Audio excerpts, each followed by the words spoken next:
Hey everyone, welcome back. Today we've got the tractor behind us because we're going to kind of revisit something here. I actually had a person comment and say that, or asked about putting the loader back on the tractor. And I did a video before about taking the loader off and how, you know, it's a pretty easy process to do. And they sent me a message and said, you know, you always see videos of people taking the loader off, but you never see a video of them putting it back on. And they basically was asking, you know, is it as easy as a process or whatever? And I thought, yeah, I mean, you do see people removing them all the time, but, you know, not putting them back on. So here's a video of taking the loader off and putting it back on, and just kind of show how simple the process is, and just kind of tell you the few things to look out for when you're doing this to make it a little easier. So the first thing we're going to do is start up the tractor, and I'm going to raise this bucket up a little bit because it's got these kickstands right here that you have to let them down, and if there's not enough room, then they either hit the tires, hit the axles, or, you know, or we'll already hit the ground or whatever. So we're going to pick it up, take those loose, we're going to tilt the bucket forward, and then we're going to set it down on the ground and pick the tractor up off the ground.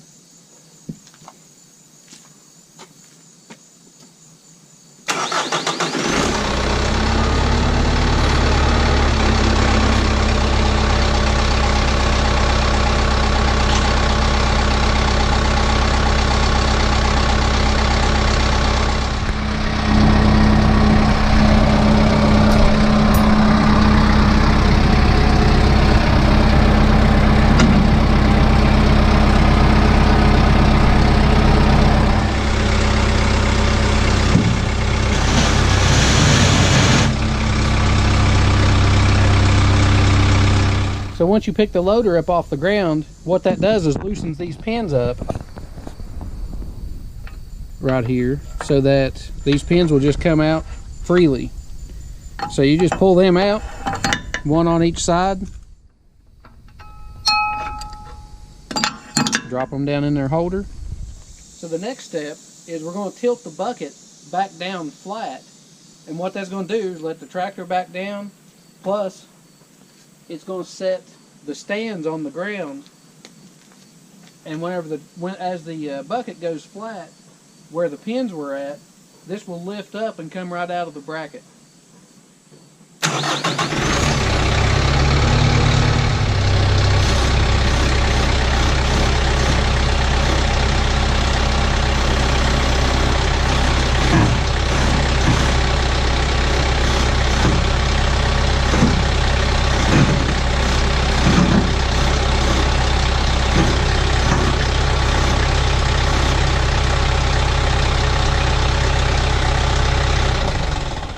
So you can see where it's separated here, where the pin was at, and then where the main pin sets down in the bracket, which mine actually had a little bit of, it was kind of stuck together there just a little bit this time, which I've wondered about whether you're supposed to grease these places or not, and this last time I did, and it was a little bit stuck together, I think because of suction from the grease, but I'm kind of torn on that, because if you don't grease it, then you got metal to metal and a lot of pressure and friction, you know, kind of wearing on that.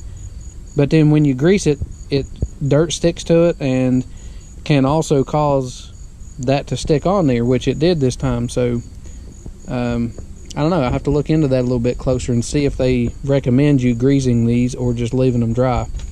But anyways, the next thing is to make sure that all your pressure is off your hydraulics. And that's simple. You just grab your stick and just push it in all directions,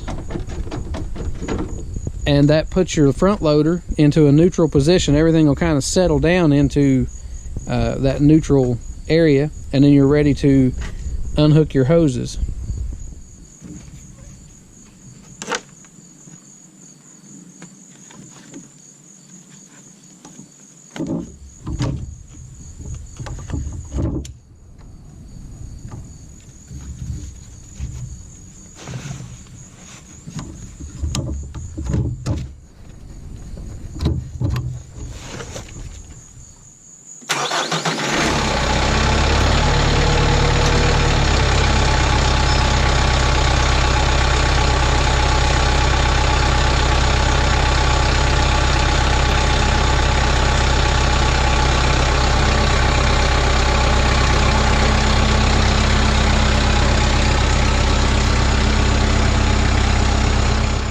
So as you can see, she just comes right out.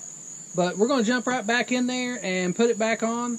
Now, something to watch for, if you take this off and let it sit, say you take it off in the evening time like right now, and you let it sit, say through the daytime, like say tomorrow, it sits out there, it's in the sunlight, and the sun's baking down on your hydraulics and stuff, it actually can build pressure back up in it, making it a little difficult to hook your hoses back on. So if something like that happens, then you pretty much just have to, it's really hard to muscle it on there. It can be done, but it's hard to do. But if you take something like a little small piece of, you know, like a hard plastic, like a handle on a screwdriver or something, and reach in there, and you can pop that valve and let the pressure off of it, then it'll go on a whole lot easier. We shouldn't have to do that, but we did start the tractor and moved it, so the tractor's hydraulics has pressure on them. So when you go to pull up and hook those up, then you will have to release the pressure on the tractor again. So let's jump in there and get it hooked back up, and it's just basically reverse of the way that it came off, but we'll demonstrate it.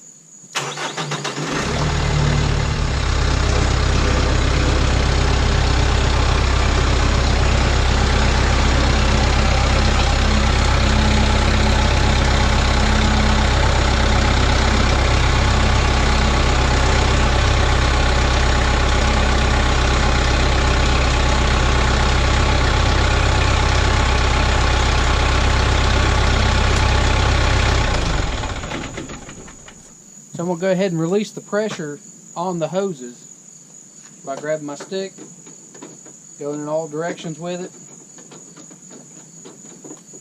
And that'll take the pressure off the hydraulics for the tractor itself. These connections are collar coded, so you just hook up blue to blue, red to red, yellow to yellow, white to white. I always like to put on a pair of gloves. Just simply because, you know, it gives you better grip on those fittings, and then the hydraulic oil itself don't get on your hands so much that way.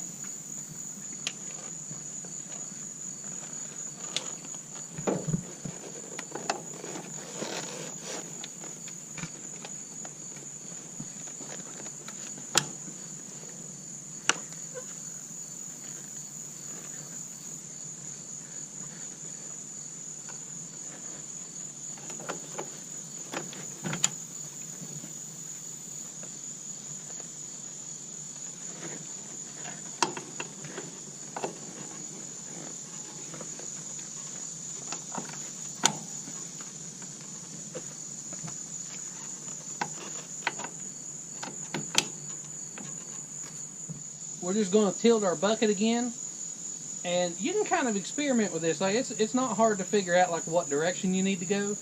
And I'll show you what'll happen here. But I'm going to start it up, and I'll move the bucket both directions, and based on which way you tilt that bucket, then this will either line up or not line up.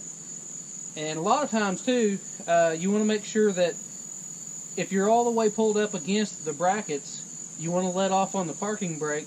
That way, as you tilt it, it can push the tractor and move it where it needs to go to be able to line it up.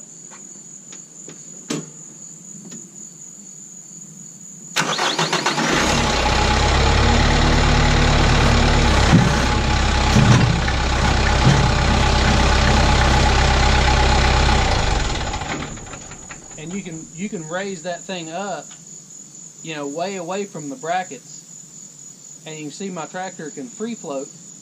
And if I pull up against that, then it's going to have to push the tractor backwards to line up. So I'm going to do that, and then just show you that, you know, to leave the parking brake off so that it can push it and go where it needs to go.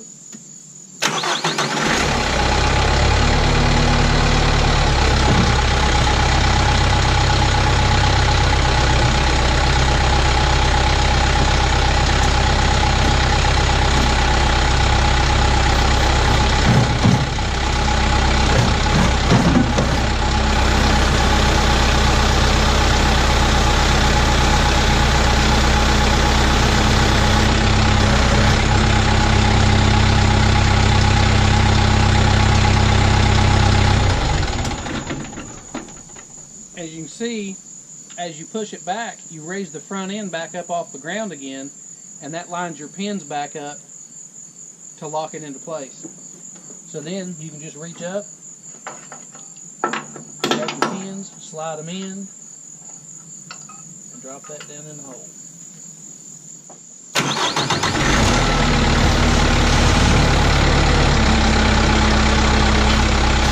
Now we just fold our stands back up.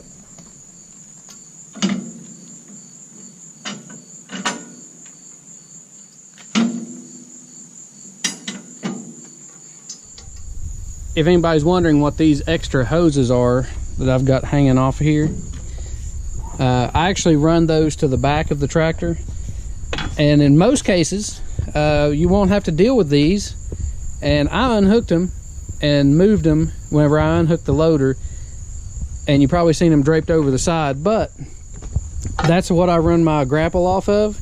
I do not have a third function on the loader, so I run some long hoses back to the back of the tractor and hook them up back there and run it off the rear hydraulics, and so far that works pretty good.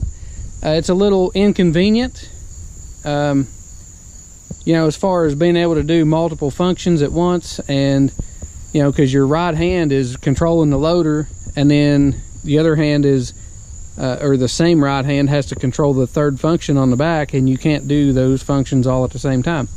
So anyways, in case anybody was wondering what that is, but that pretty much sums it up. I mean, you know, it's real easy off, real easy on. So I hope this video helps out.